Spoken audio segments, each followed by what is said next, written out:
Hey everyone, it's 10 Types, and as you probably know, Dragapult EX is like the best deck in the game, right? So today I want to talk about it because, recently I've been talking about some more silly stuff, some more hypothetical or long-term future stuff from now. So I figured let's talk about the exact opposite, what's going on right now, and that's Dragapult, right? Dragapult EX, it's very good.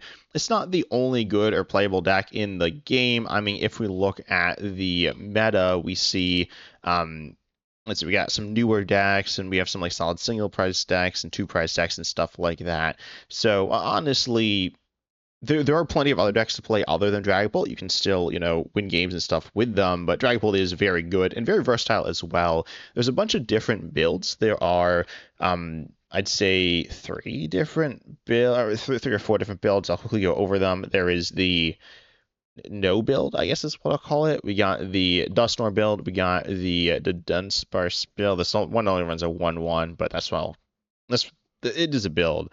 And then there's the Blaziken build. So I want to rank the different, techs and in some ways kind of builds, right? Something like Blaziken is more than just a tech in the deck, right? So I want to rank these cards for Dragapult because I've been playing a bit more and seeing it some on live. You see it some certainly, probably more than you want, but it's not. You see a lot of other weird stuff as well, but I want to talk about it here. I do want to talk about the cards not on this list. I have, I think, 15. I intended to have 15. I might have added, no, yeah, I have 15 here. So I want to talk about the other cards in Dragapult. Obviously, you have Dreepy, Dracloak, and Dragapult EX, all very good. You kind of, need them. And Dracloak is a draw engine. This is important to some of the other discussions there. We also have Fezdippy EX and Meowth EX. I was considering adding these, but I decided to cut them at the last minute because they're played in, most of the decks there, and they just allow you to increase your consistency a little bit and draw and stuff like that, and they're kind of part of the core. Same thing with Lillie's Determination, Ultra Ball, Pokepad, and Bodoboy Poffin, part of the core to get you set up there. You also have Crispin to Accelerate Energies. I was considering including it on this list, ended up not doing it there. You also have Boss, obviously, very good card.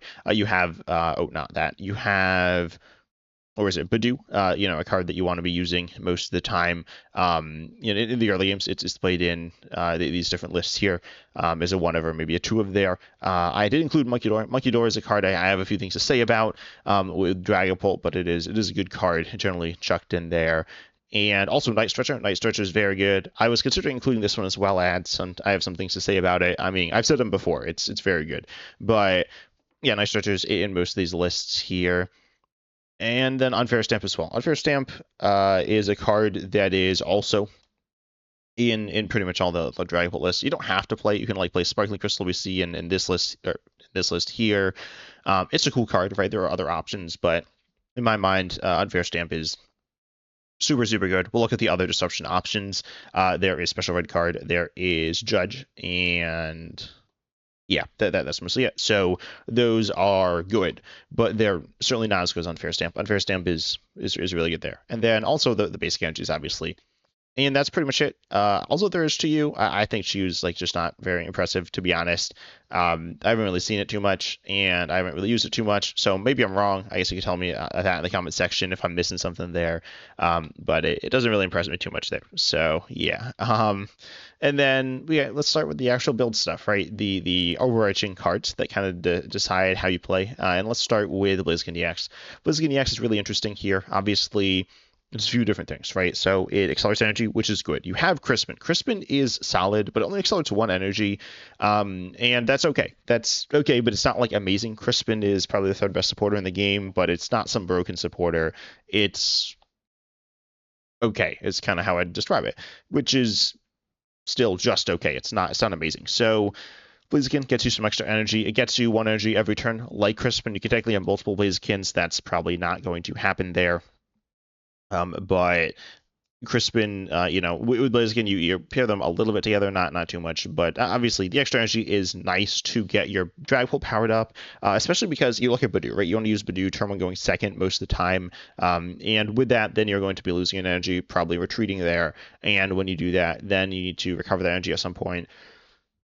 Probably, I mean, if you want to attack turn 2, you would then need to accelerate energy. If you want to attack turn 3, you don't necessarily need to accelerate energy, but if you're knocked out by the Dragapult, then, if your Dragapult's knocked out, then you still need to accelerate after that. Also, you look at Munkidori. Munkidori as we get into, takes up extra energies as well. So you then need more energies on your board, which you don't have like energy acceleration outside of Crispin. Then you have, which again is just one every turn. You can't obviously be playing Crispin every turn. You need to be able to set up in the early game. You might want to disrupt the judge or something. And you also have boss, right? So you have maybe like 2 Crispin turns or something like that. So Blaziken, long story short, obviously helps you with the energies. That's obviously what it does. And then also it helps you with the weakness stuff. So it's obviously an objectively weaker attacker than Dragapult EX. Dragapult EX does the same thing of 200 to the active, but then Dragapult EX also does bench damage counters, and Blaziken can't attack next turn, right? So Blaziken is going to be or stack your 3 directly in general, but it does hit fire weakness and is not weak to psychic with low Clefairy EX in play. So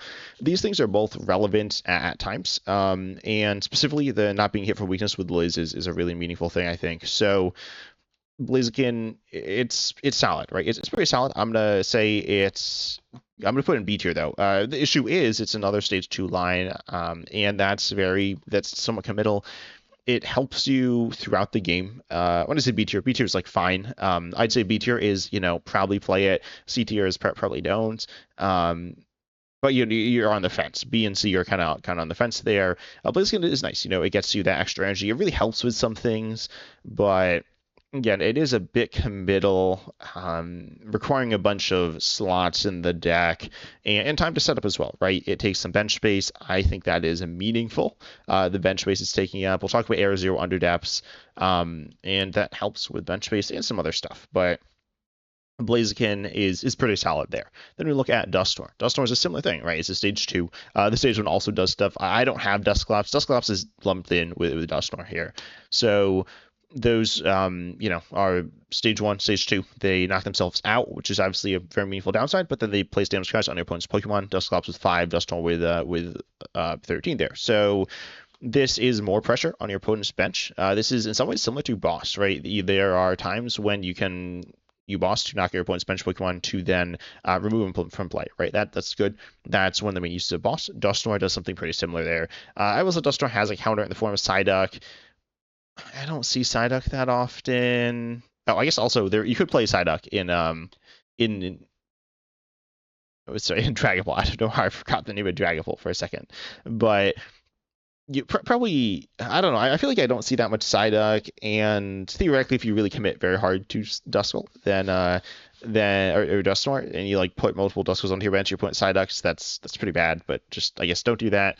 Hopefully that doesn't happen. But there is a counter out there which is worth mentioning. But there's a counter because it's really good, right? So you're able to go after your opponent's bench Pokemon.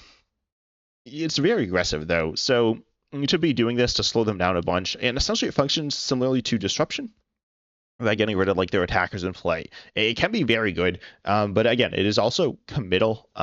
It's even more committal than Blaziken. You're committing bench deck space, and you're also committing kind of bench space, probably to a more extent than Blaziken. And then also you're committing prizes, right? That's a really big deal. So you can do some really nice stuff with Dusknoir, and it's very scary. To me, Dusknoir gives Dragapult its fear factor. I mean, Dragapult's kind of scary in general, but it's not like, it does 200, it does 260, right? 260 in total for 2 on stage 2, and then also you're able to, spread it out and potentially take multiple knockouts and do some scary stuff, right? It's not like, I mean, there's a reason it's very good, but it's not like taking these massive one-shots all the time, knocking out like all your Pokemon or anything like that. But Dusknoir can really get you there. I think Dusknoir is good. I think it's pretty good. I'm between A and B tier though. I mean, I think it's better than Blaziken, so I will put it in A tier as one of the better things here. I mean, this kind of implies you should be playing it most of the time. I don't know if that's necessarily true, but I kind of feel that way, and it's very nice. We have the third thing, which is Dudunsparce. Dudunsparce obviously has this ability of letting you draw 3 cards, and then you shove those Pokemon all cards attached into your deck, and, it's a stage 1. It has a basic there. So this card, when you look at it, obviously it is an evolution, requires some setup there. It requires you to spend your like Poffins, your Pokepads, whatever on it, and that is something you could be spending on Dracloak. And the big thing is, like, in games, how much are you setting up Dracloak? Obviously, that's like a really huge part of your draw engine. And I don't know what, like 3 Dracloaks or 3 Dragapult lines is pretty good, right? That's kind of what you're looking to do with like perfect, not prizing any of them. Technically, you could have one more, but you're probably not going to do that, and there's a reasonable chance something will be prized there as well. So we'll say you're looking towards 3. Do you even always do that? I mean, it's certainly good to do. And then when you've done that, like, yes, adding a Dudunsparce on top can be nice. And I'll talk about what Dudunsparce does more specifically in just a moment, other than just obviously it does draw you cards, but it draws in a very specific way. But when you look at the amount of cards it draws 3, Dracoloak draws 2. Again, that's not exactly... Oh, sorry, Dracoloak draws 1. That's not exactly the case. Dracoloak draws you more over time. Dudunsparce can be replayed and stuff, but... Then, I do also want to mention you could play Dudunsparce EX. That is like an option. I guess I'm loosely lumping that in with Dudunsparce, but I don't think it's worth too much there. And then with Dracoloak, you can reuse and stuff, but Dracoloak, obviously, you're setting up first and foremost, and so I feel like just set up Dracoloak, and then you don't need Dudunsparce as much.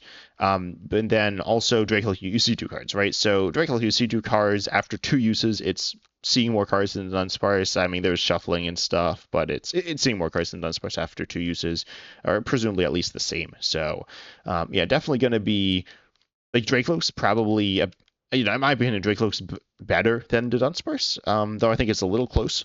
But obviously, then this is ignoring the fact that Dracoloak evolves into Dragapult, which is obviously a huge thing. So ultimately, it just up Dracoloak is what I'd say. But I didn't talk about one thing, which is very important, which is the fact that Dudunsparce sits on your bench and can be used to burst draw, right? It's not like, if you're spamming Dudunsparce every opportunity you get, it's pretty bad, right? It doesn't really do anything very impressive. It draws you some cards, but it's ultimately somewhat, I'd say, underwhelming. But if you use it to go ahead and draw you after you get hit by hand disruption, that's good.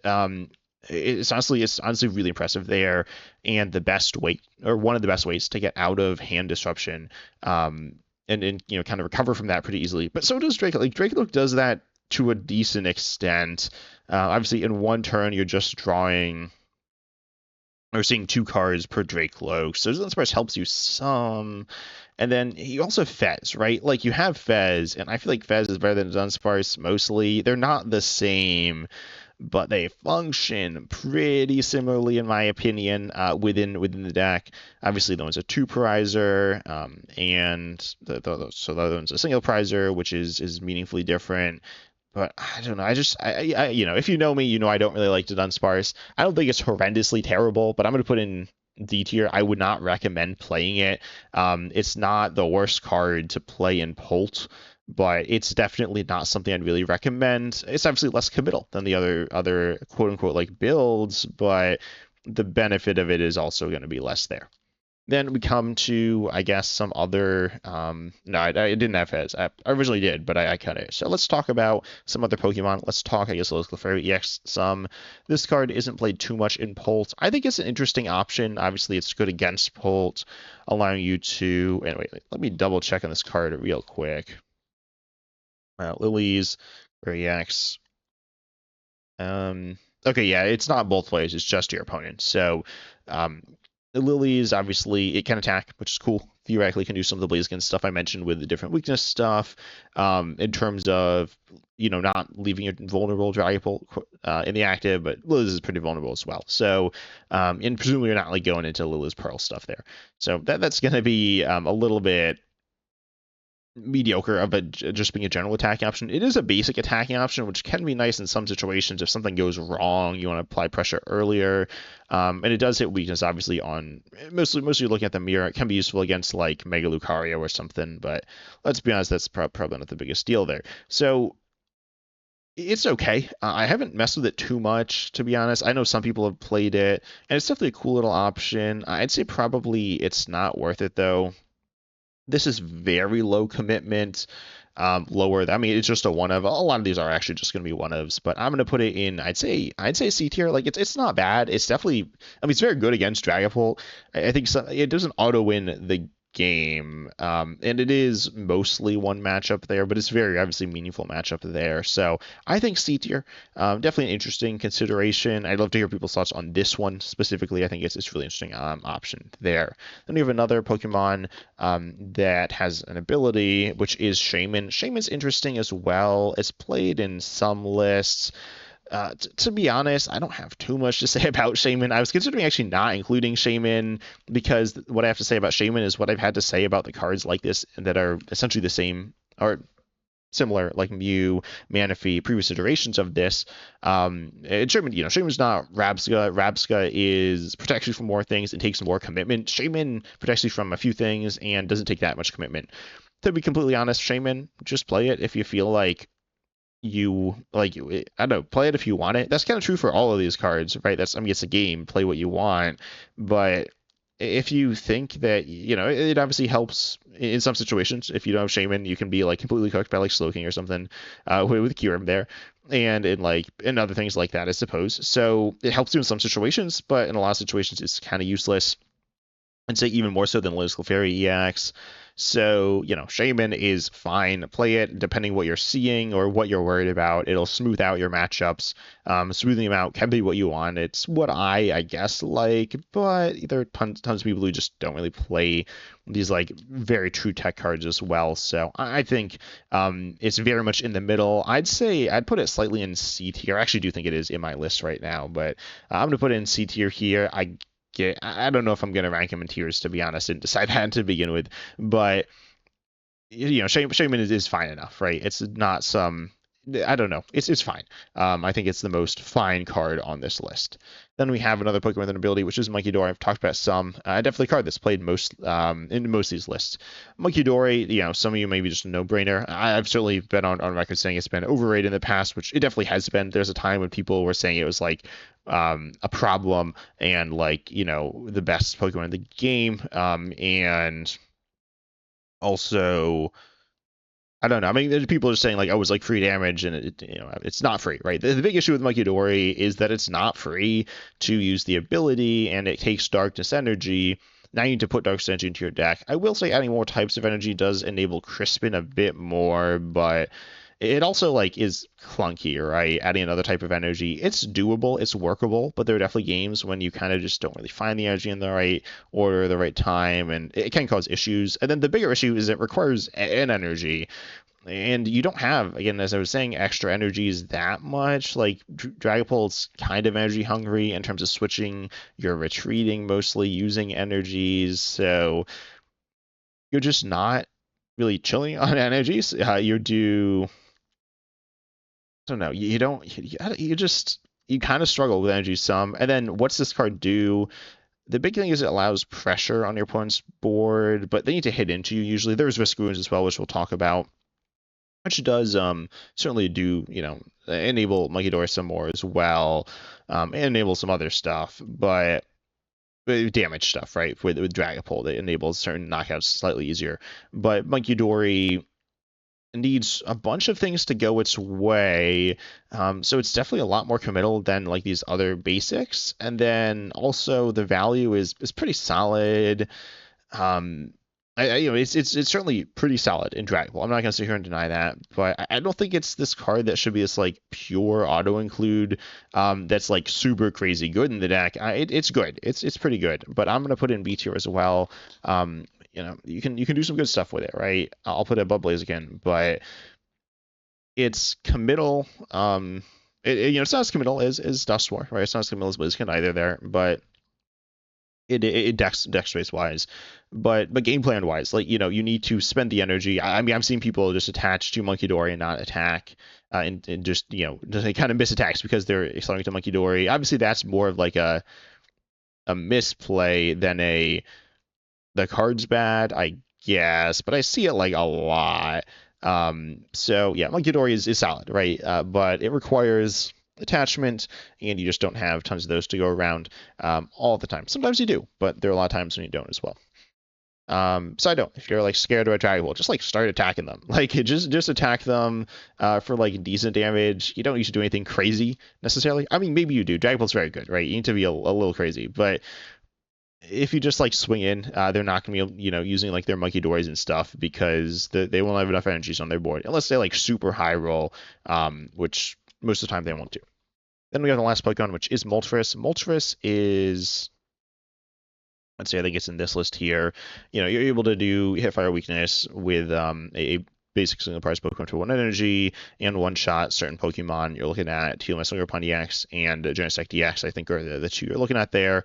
Might be missing something, but it's really mostly those. Obviously, when I was talking about energy, this is efficient on energy. So that's what makes this card good. But that's it, right? That's the only thing this card does. It's a pretty niche tech option. So this is one, I don't know, I'm just not a huge fan of. Maybe this card is good, but to be like, obviously tier lists are like subjective and stuff, but this is more of a vibes thing. I just am not a huge fan of this card. I don't hate it though. If I'm going to put in C tier, I'll put it, I guess, below Shaymin, above Clefairy. If you are worried about those decks, then you can play Moltres, but I don't think you need Moltres. Like, just do the Dragapult stuff, and you should be fine, maybe, hopefully. I don't know. That's kind of my thought. That's just my thought there. Then we move on to, I guess, the other energy acceleration, the other energy acceleration card, Rosa's Encouragement. Long story short, I just don't think this card is very good. This card you can only use it if you're down on prizes, which you will be down a bunch because Dragapult's a comeback style deck, but then you accelerate 2 basics when you discard to one of your stage 2. So you're ready, Pokemon, so you already need the stage 2 in play, and it needs 2 energy, right? Like, if you have 1 energy on it already, then that's like, it doesn't matter, right? And then also, if you don't have the energies in the discard, now you can't use it. It's pretty niche, and I think Crispin's just going to be better most of the time. This is kind of what I said when it first came out, or it was first revealed, and I was like, I think just Crispin and Pull, and I think I still stand by it. Yes, it does get energies on your board more than Chris. I mean, it gets 2 energies instead of 1, right? So that's cool. And you can search it with Meowth, but Meowth is a liability at times as well. You don't just want to use Meowth like just whenever. And then it's a card that, I don't know, it just feels a little too niche. I feel like Crispin does what it does better most of the time. And when you're using Rosa's, well, I mean, okay, technically Crispin can be really bad in the late game as well when you're like kind of out of energies in your deck. Hopefully by that point you've stabilized a little more. I was a bit more late game focused, and I mean, yes, so is the deck. It's not like an unplayable card, I guess, but it's just not one that I really like too much in the deck. I am going to put it in F tier. I mean, I would not recommend it over Crispin. I think you need Crispin at points very legitimately in the early game, and playing a way that kind of stops you from playing as much Crispin as you ideally would be playing is just it's not quite what we're looking for. Then we'll look at the other supporter card, Judge. Judge is pretty solid in my opinion. Obviously, hand disruption is nice. We have the 3 hand disruption cards. Unfair Stamp, which I talked about earlier, being very good. We have Judge, and we have special red card. To be honest, I mostly play live. Live games tend not to last that long in general, but so I don't see as in people like quit. So I don't see too much special red card. That doesn't mean it's like not good or that it is good. I don't know. So far in my experience, I found it's obviously like it's worse than Unfair Stamp, which is like obvious, like right, like Unfair Stamp's like arguably the best card in the game, ignoring the fact that obviously it's an ace spec, right? That's like a downside, but if you ignore that, because when you play it, it's just a card that you're playing, just like special red card is a card that you're playing, it's worse than Unfair Stamp, right? Theoretically, you can use special red card at times, so you can't use Unfair Stamp, and there are times when you want to keep your hand, but like, I don't know. The disruption ultimately, though, isn't super amazing in general. I mean, it can be good against, I guess, Alakazam or something. That's not a deck I, to be honest, think about too much. But it can be useful against different decks with like big hands. But I don't know. Usually those decks accrue hands or cards in their hand relatively easily, so they can often recover pretty easily. And it's not like, I mean, it puts them down to 3. That's low, but they can usually get out of there. Or just don't necessarily have what they need in hand already. So special red card, it's okay. I don't know. I'm gonna put it. I guess I'll put it. It's pretty non-committal. I'll put it in A tier. I guess I'll put it below B tier. I'll put it below Munkidori. It's definitely solid. I just don't find that it swings games that much. And obviously the point at which you can use it is limited as well there. Definitely a solid card, but not like a truly standard amazing card. Then we move to the other card, Judge. Judge is fine as well. I mean, it's a draw spotter, right? If you're looking for another draw spotter, is Judge the next best option? There's also I didn't include Dawn. There's also Dawn. I think Dawn's not super impressive, but Judge is fine. I'd say Judge is probably better. Is it better than Special Red Card? But it takes your supporter for the turn as well. I don't know. I'll put it slightly worse than Special Red Card. They're really close to me, close to each other in my opinion. Obviously, what they do in hand disruption is similar. The other stuff is very different, but I think they are very close to each other power level wise within the deck. So I'll put them right next to each other. Then we have I don't know. Let's say some other disruption stuff. We'll say let's say T-Mark's Watchtower, right? T-Mark's Watchtower is useful for ability locks. There's also Jamming Tower. I didn't decide not to include Jamming Tower. It's not played as much in Dragapult, but T-Mark's Watchtower is also, I think Jamming Tower is less interesting to talk about. But T-Mark's Watchtower, obviously, if you're playing Dudunsparce, then T-Mark's Watchtower turns it off. So if you're playing Dudunsparce, maybe don't chuck that T-Mark's Watchtower down. But that's not very common. So within Pult. So if you're against a deck that's like heavily reliant on Dudunsparce, T-Mark's Watchtower is nice. Same thing with Mankanga's Kandiax, same thing with Meowth, and then also same thing with I feel like there's one more that I'm blanking on. I feel like I always forget this one as well, but Noctowl, sure. I think that might be the one I was thinking of. So, you're able to stop those, which is good, right? It's definitely good. It's definitely worth doing at times until they bump it, which it feels like they can bump it a lot unless you play it in really high quantities, which decks just really aren't doing. And then you're committing to something that, I don't know. I mean, I'm just not a huge fan of this card. It's okay. But I'm going to put it in...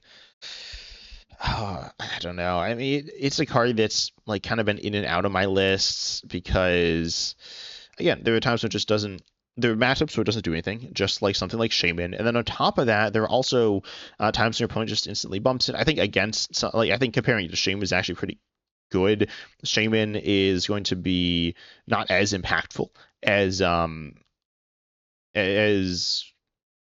T-Mark's Watchtower. I mean, I guess it can be, but usually it's not going to be as impactful. In the use cases where T-Mark's Watchtower is useful is slightly more broad, but then your opponent can also just bump it at times as well. So I'm going to say I'll put it right below, and I'll put it right above Shaymin. I think it's in C tier. It's okay. Now let's talk the other stadiums. We got Air Zero Underdaps. I think Air Zero Underdaps is fun. It's pretty techy though. Like you expand your bench. Oh, that's exciting, but it allows you to kind of get rid of stuff at times as well with Chimpao there. Definitely fun, but I think it's more fun and gimmicky. Expand your bench, which is cool, but overall, honestly, maybe it shouldn't even have been here. I am going to put an F tier. It's probably not really worth running most of the time. Your bench space is something that you can more or less deal with, so don't overcommit too early. It's something I've been playing more Pult, as I said, and I have been finding that as something I need to make sure I'm not doing. It's definitely something a lot of people struggle with as well. Overcommitting early is it's bad. If you do that, you can sometimes lose. You can not be able to put the stuff you need down. So, then we got the last stadium, which is Risky Ruins. Risky Ruins is kind of fun. Getting damage counters on Pokemon in play can be your opponent's, can also be your own.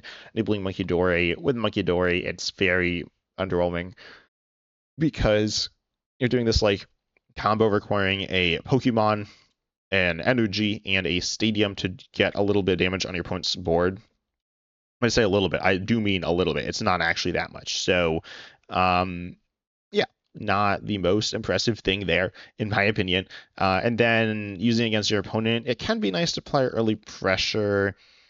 It's not super consistent. Your opponent, again, can bump it, and the amount of pressure applies, I think it's just pretty mediocre in general is kind of how I describe it. Again, like quite a few of these things. So, yeah, I'm going to say... This one is in, there are the times when your opponent benches 7 HP Pokemon and you're able to like just wipe it out because of Risky Ruins. But I think, I don't know, I think there's a bunch of stadiums in Standard that people are playing. and your opponent can often play around it, and you need to be applying a lot of pressure, which the deck just doesn't apply a lot of pressure all that often. So I'm honestly going to put it in D tier. I don't love it. It can be cool. It can be really cool. It can be really fun. It can be really powerful with Munkidori at times, but I think it's more like a highlight reel kind of card where people remember it as being like super amazing. And it's not a terrible card, right? It's a good deck and it can do good things, but I think it's not super impressive. Then we have the last two cards. We got hammers. Hammers are okay. I'm not gonna lie. I despise crushing hammers. It's my least favorite card in standard. I think it's the worst design card, or I don't know if it's my like. I think it's the worst design card in standard. So I don't like it. It can just do nothing.